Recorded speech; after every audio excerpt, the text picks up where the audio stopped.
Luciano, ¿qué es el EPOC? De hecho, hace algunos días se conmemoró, ¿no?, la fecha internacional de esta enfermedad, que ¿cómo podemos describirla? Es una enfermedad, las siglas, para el que no lo sabe, significa enfermedad pulmonar obstructiva crónica. Es digamos, un criterio de enfermedad que se hizo por consenso de estudios y de especialistas y que se define por una espirometría alterada, ya de forma irreversible, digamos, en el sentido de que no mejora en el momento con salbutamol, que es la prueba que hacemos generalmente con la espirometría, no baja de cierto valor, que es 0,7. Esa enfermedad es producida principalmente por cigarrillo, y produce una lesión en gran parte irreversible, pero que diagnosticada a tiempo permite intervenir no solo, por supuesto, tratar de empezar la cesación tabáquica, sino también dar medicaciones que mejoran mucho los síntomas y también mejoran mucho la calidad de vida. ¿Qué afecta? ¿Todo el tracto respiratorio? Depende de la causa, digamos. Si es el caso del cigarrillo, sí, sabemos que el cigarrillo tiene grandes problemas.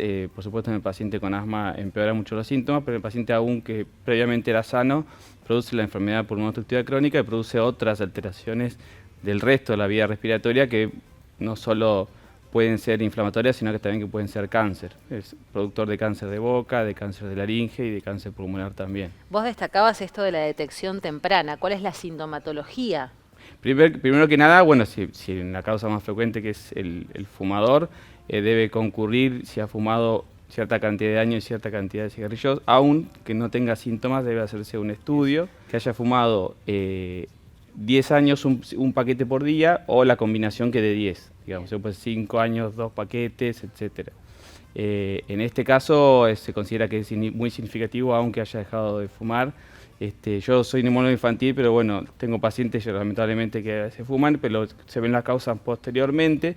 Y lo que sí se ve que con esos valores, digamos, de 10 paquetes, o sea, un cigarrillo 10 años, un paquete por día durante 10 años, 2 paquetes por día durante 5 años, empiezan a aparecer alteraciones importantes. Y después hay pacientes que con muy pocos cigarrillos andan peor, puede tener que ver con el sistema enzimático, con las defensas del paciente y algunas enfermedades como el asma o déficit enzimáticos que hacen que con muy poquitos cigarrillos el paciente tenga síntomas enseguida y tenga destrucción pulmonar. ¿Y cuáles son esos síntomas? Los síntomas principales, bueno, por supuesto la tos crónica o repetida, el paciente con falta de aire, que llamamos disnea, como el paciente cada vez lo ve con menores esfuerzos, primero lo hace por ahí con el deporte, si es que hace deporte, después con esfuerzos cada vez menores hasta que finalmente tiene falta de aire o disnea en reposo.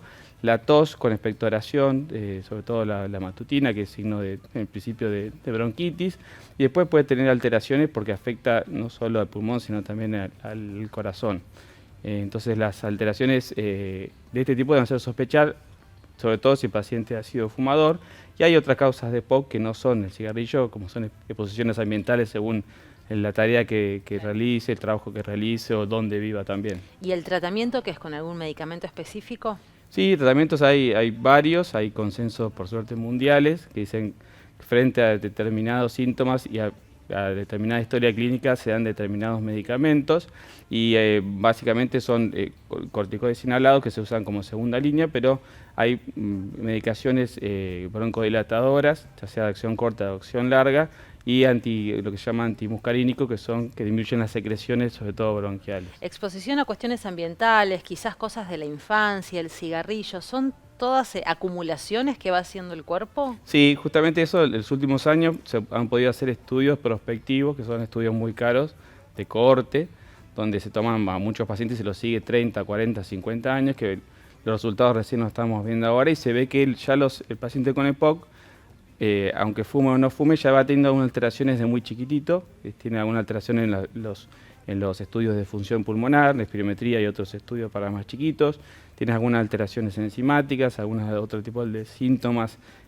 colindantes que hace que se sospeche que el EPOC ya es una enfermedad que se desarrolla tempranamente en la vida, pero que da síntomas de mucho más grandes. ¿Se manifiesta? Se manifiesta de más grande. Esos estudios son la mayoría relativamente nuevos, porque son estudios, como les digo, muy caros, de pacientes que hay que seguirlos muchos años, pero han llevado a que en mayoría de los congresos a los que vamos ahora haya siempre algún trabajo. Se está hablando de Claro, esto. se está hablando de esto, del EPOC como una enfermedad de toda la vida. ¿Y en líneas generales hay más prevalencia en hombres o en mujeres? En líneas generales en hombres. En líneas generales en hombres, ya sea por el cigarrillo, eso cambia un poco de país en país, pero después en lo que es exposición ambiental es por diversos trabajos, mineros, etcétera, silicosis, etcétera, también es más frecuente en hombres que en mujeres. ¿Y hay algo de factor hereditario en esto o alguna prevalencia o disponibilidad? Sí, con la misma, tanto de exposiciones ambientales como cigarrillo, con las mismas exposiciones se agrupa familiarmente. Hay familias que tienen más tendencia a tener EPOC que otras, con el mismo nivel de exposición, digamos. Hablamos de cigarrillo, pero sabemos también que el fumador pasivo tiene sus consecuencias. Sí. ¿Esta puede ser una? Exactamente, el cigarrillo de primera mano, que es el que fuma, el humo que le entra al paciente que fuma, digamos. Hay una exposición de segunda mano, que es una exposición del humo a otras personas, y ya hay estudios de tercera mano, que es de tercera mano son las sustancias que quedan en los objetos de la casa, sobre todo, y que liberan después toxinas posteriormente, y se ha demostrado que produce enfermedad respiratoria también. En este caso, las sustancias no solo, como por ejemplo en las telas, se impregnan y se largan después, sino que además se van combinando con algunos plásticos, con algunos otros elementos de la casa o de lugares de trabajo sobre todo, y producen exposición de tercera mano. Esa exposición de tercera mano también produce enfermedad respiratoria. En líneas generales, un paciente normal en edad promedio, ¿qué tendría que hacerse una espirometría por año? No, en realidad, bueno, según si ha sido fumador, debe hacerse espirometría, después de los testos de 10 Paquier que hablábamos. Y de espirometría en realidad no está, en diferentes países algunos hacen como screening general en la población, pero en la mayoría de los países no, los hace después de que aparecen los síntomas como hablábamos, la tos crónica, la falta de aire, ciertas exposiciones, y después hay ciertos trabajos que hacen espirometría. Bueno, acá tenemos en Aluar que hacen espirometrías frecuentemente para tratar de detectar si la exposición a alguna sustancia ha producido enfermedad pulmonar.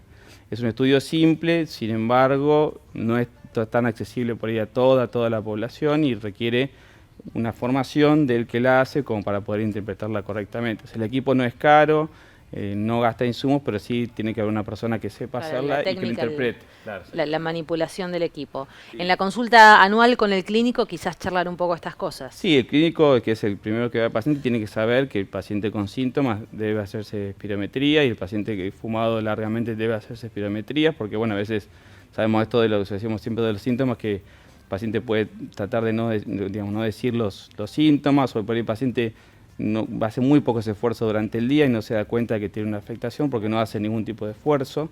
Y después hay algunas comorbilidades como enfermedades del sueño o cardíacas que deben hacer espirometría para buscar si hay alguna afectación también pulmonar.